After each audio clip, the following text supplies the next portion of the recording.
So in the last video, we talked about the kind of things to be aware of. What we're going to need to do for this exact model is we are going to get a view like this, so we can just see our main triangle. If it's not selected, so you need to get the select tool first, then you go down and make sure you've got the rotate tool. And what you are going to do is zoom in a little bit and make sure that that middle of that red protractor is exactly in the top corner of your triangle.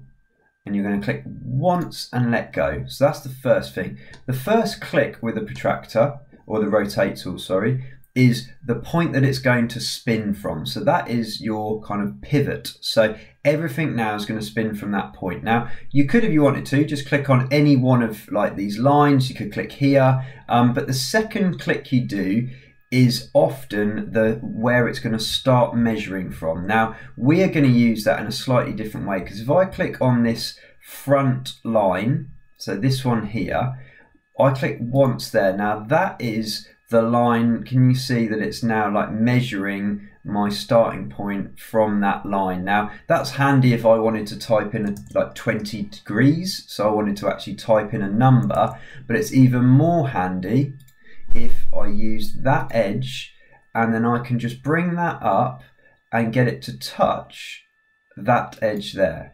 So what has happened now is actually SketchUp has handily lined up these two lines for me. So it rotated from that point and now they line up perfectly together.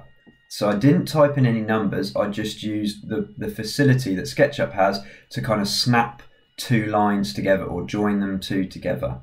Rewind that video, folks, and watch it a few times if you're not quite sure what you saw.